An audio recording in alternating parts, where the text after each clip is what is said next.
Vajag saprast, ka BRICS netiek organizēta šobrīd kā kaut kāda militāra politiska organizācija. Šobrīd tā ir tīra ekonomiska organizācija, kur pārstāv nerietumu valstis. Vienkārši es atzīmēju to jau šī brīža ļoti nopietno ekonomisko potenciālu, kas ir šī organizācijā, kurš turpina palielināties un turpinās palielināties. Ir skaidrs, ka notiek šī ekonomiskā sadarbība un koncentrācija BRICS valstu vidū.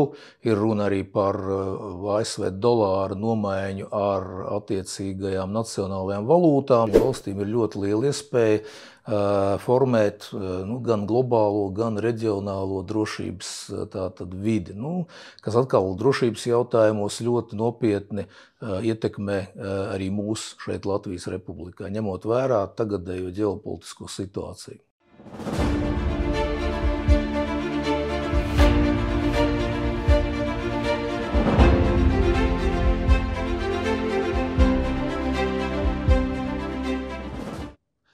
Labdien, Raimond! Labdien! Kārtējais aktuālais jautājums vēl joprojām par BRICS samita rezultātiem. Kā veidojās situācija pasaulē? Pastāst lūdzu, ko tu vari teikt? Katrā gadījumā, manuprāt, ļoti vēsturisks un nopietns samits, kurš jau ir veicis zināmas nopietnas izmaiņas pasaulē. Un noteikti, kad mēs atkal redzēsim pēc kaut kāda laika, kāda būs tālākie risinājumi, tad mēs varēsim noteikti vēl vairāk novērtēt šī samita nozīmīgumu. Bet galvenais rezultāts ir, ka samits nolēma praktiski palielināt BRICS biedru skaitu vairāk nekā 2 reizes. Tātad ir uzņemtas, vai precīzāk sakot, uzaicinātas 6 jaunas valstis, kuras visticamāk kļūs par BRICS dalību valstīm no nākamā gada 1. janvāra.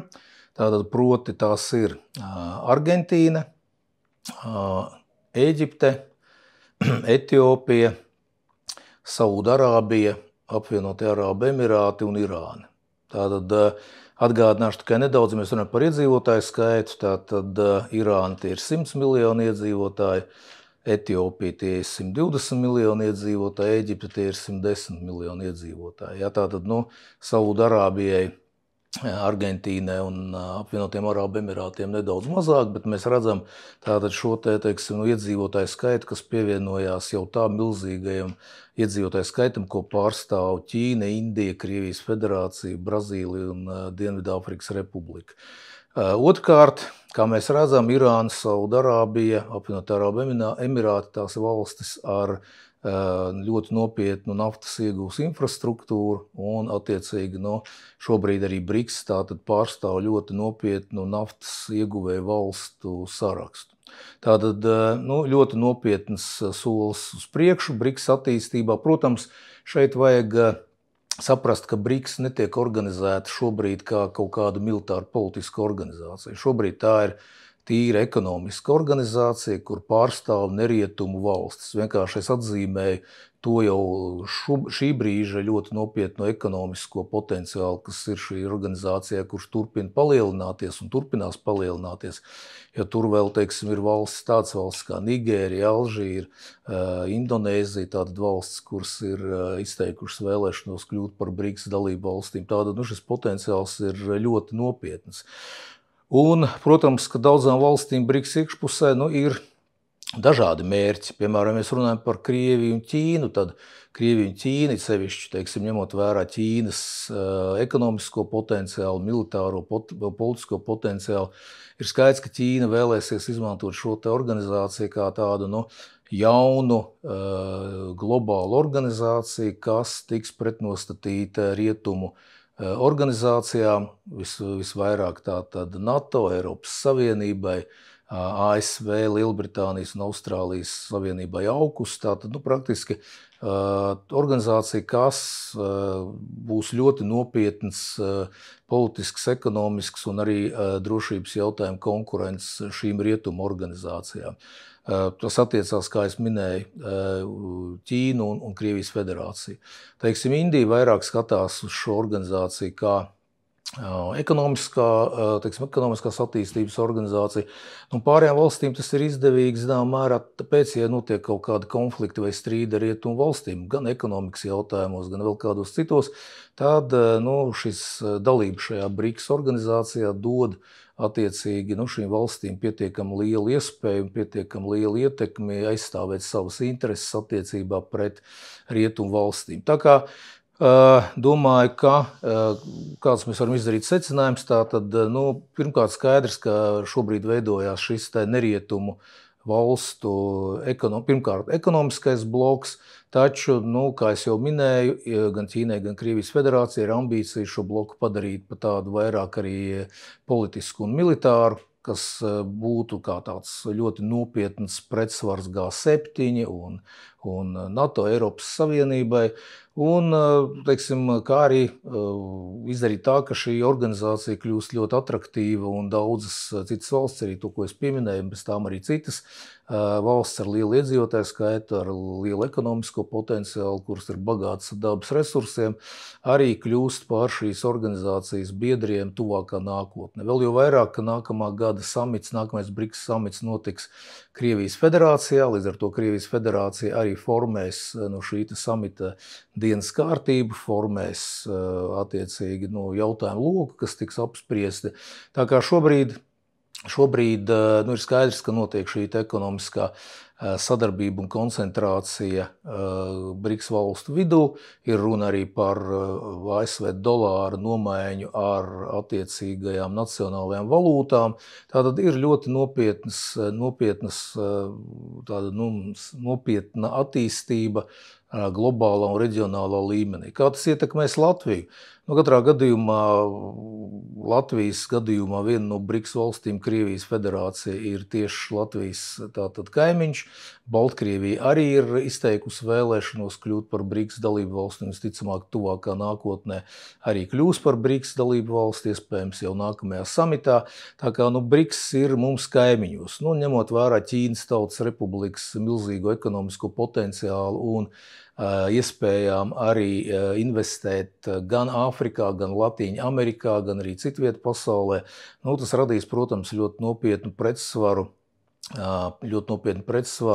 Amerikas Savienotajām valstīm un attiecīgi tām organizācijām, kur Amerikas Savienotās valstis atrodas vadībā. Kā es jau minēju, tātad NATO un AUKUS un attiecīgi, protams, arī Eiropas Savienības gadījumā tas arī būs ļoti nopietnas ekonomiskas, politiskas konkurences. Tā kā šobrīd tāda situācija, kā es jau teicu, palielināšanās noteikti notiks. Jautājums otrs nopietnais ir par to, vai un kā tiks tātad mainīta norēķina sistēma šo BRICS valstu starpā. Atgādināšu vienkārši, ka šīs visas valstis ir pietiekami, pirmkārt, nopietnas ekonomikas, otrkārt, ļoti daudzām no šīm valstīm ir un pieder ļoti apjomīgi un nopietni dabas resursi.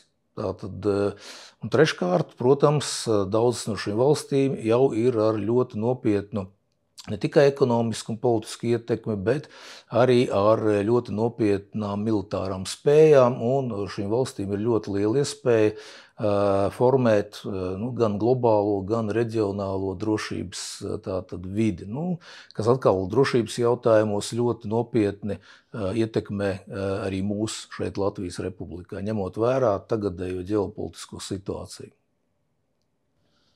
Skaidrs, Raimond, būtībā viss pareizi. Tad valstis, tāpat kā uzņēmēji apvienojās, lai kļūtu stiprāki, vai ekonomiski, vai kā savādāk, lai palielinātu savu ietekmi. Un droši vien tā arī ir, ka tas ir nopietnas izaicinājums un arī drauds rietumu valstīm. Un, kā es klausījos Amerikas pazīstams politologus, tad viņi kritiski skatījās uz šiem procesiem, uz šo apvienošanos BRICS valstu.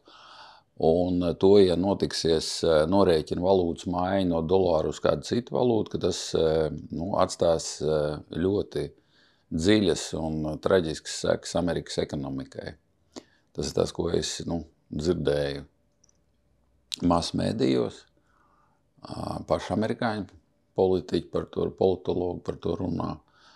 Un kā tas ietekmēs Latviju, mēs esam tomēr rietumu bloku valsts sastāvā, un droši vien tas kaut kā arī skars Latviju. Jo, mēs esam mazi, mēs vienkārši varam neko nedarīt, tikai, kā var teikt, būt sastāvā kādu lielu valstu, aizstāvēt viņu viedokli, pozīcijas, gan ekonomiskās, gan politiskās, gan militārās. Cerēsim, ka tā situācija priekš mums kaut kādā veidā nebūs tik kritiska. Otrā gadījumā, es domāju, Arnold, mums tāpat tās jāgatavojas, ņemot vērā mūsu jau šobrīd izaicinājums, kas ir Latvijai, pa ko mēs jau to esam ļoti daudzos raidījumos runājuši. Katrā gadījumā šis process ir vēsturisks, tas ir principā neatgriezenisks, tas notiek šobrīd.